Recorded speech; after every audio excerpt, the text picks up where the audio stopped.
શાંતિપૂર્વક સાંભળશો. સ્વામી વિવેકાનંદનું મૂળ નામ નરેન્દ્રનાથ હતું. તેમનો જન્મ કોલકાતાના કાયસ્થ કુટુંબમાં 12 જાન્યુઆરી 1863ના રોજ થયો હતો. તેમના પિતાનું નામ વિશ્વનાથ અને માતાનું નામ ભુવનેશ્વરી હતું. તેઓ ખૂબ રૂપાળા હતા. તેઓ ભણવામાં પણ ખૂબ હોશિયાર હતા. તેમની તેજસ્વી આંખો અને ભરાવદાર ચહેરો જ તેમની ઓળખ હતી. તેઓને વાંચવાનો પણ બહુ શોખ હતો. તેમણે 23 વર્ષની વયે જ ભગવા વસ્ત્રોને ધારણ કર્યા હતા. તેઓ વિવેકાનંદનો જન્મ 12 જાન્યુઆરી 1863ના રોજ કાયસ્થ કુટુંબમાં થયો હતો. તેઓના પિતાનું નામ વિશ્વનાથ દત્ત અને તેમની માતાનું નામ ભુવનેશ્વરી દેવી હતું. તેઓ ખૂબ રૂપાળા હતા. તેઓ એકવાર કોઈ પુસ્તક વાંચી લે તો તેઓને બધું જ યાદ રહી જતું. તેઓ નીડર હતા.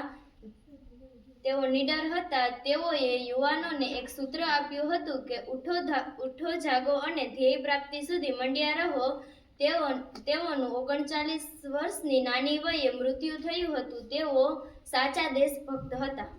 જીવન પ્રબંધક સૂત્રો જોવા મળે છે. જો તે સૂત્રોને જીવનમાં ઉતારી લેવામાં આવે તો ઘણી મુશ્કેલીઓથી બચી શકાય છે. એવો જ એક પ્રસંગ.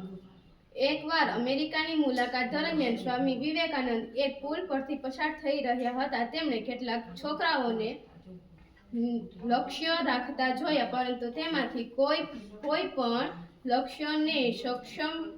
લક્ષ્યને ફટકારવામાં સક્ષમ ન હતું. આવી સ્થિતિમાં સ્વામી વિવેકાનંદે પોતે બંદૂકનો હવાલો સંભાળી લીધો અને એક પછી એક દરેક સાચા નિશાનાઓ પર પ્રહાર કર્યો. એ જોઈ લોકોએ તેમને પૂછ્યું કે તે કેવી રીતે કરે છે. ત્યારે સ્વામી વિવેકાનંદ કહે છે કે કોઈ પણ કાર્ય કરતી વખતે તેમાં સંપૂર્ણ એકાગ્રતા રાખવાથી તે કામ જરૂર સફળ થાય છે.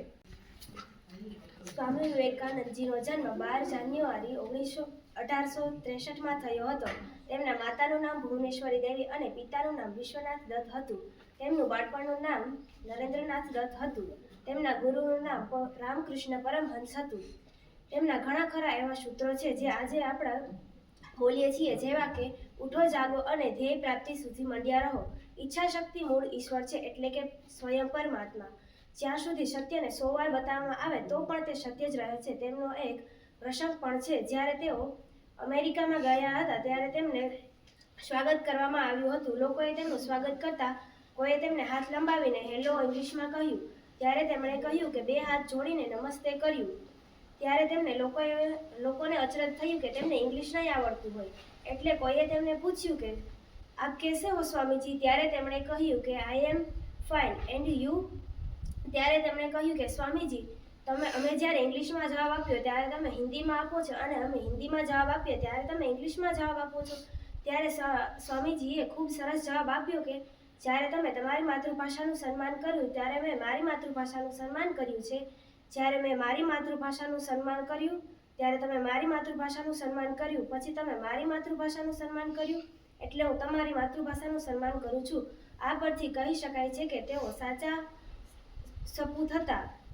એક વખત જ્યારે સ્વામી વિવેકાનંદજીને અમેરિકાના શિકાગો શહેરમાં વિશ્વ ધર્મ પરિષદમાં બોલાવવામાં આવ્યા ત્યારે તેમણે કહ્યું કે મને કહેતા ગર્વ થાય છે કે હું જે ધર્મનો પ્રતિનિધિ છું તેમણે જગતને સહિષ્ણુતા અને વસુધૈવ કુટુંબકમની ભાવનાના પાઠો શીખવ્યા છે.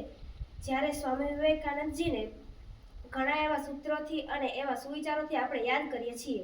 વિવેકાનંદ વિશે થોડું કહીશ તો તમે સૌ શાંતિપૂર્વક સાંભળશો. સ્વામી વિવેકાનંદનું મૂળ બાળપણનું નામ નરેન્દ્ર હતું. સ્વામી વિવેકાનંદના માતાનું નામ ભુવનેશ્વરી દેવી હતું. તેમના પિતાનું નામ વિશ્વનાથ દત્ત હતું. સ્વામી વિવેકાનંદના ગુરુ રામકૃષ્ણ પરમહંસ હતા.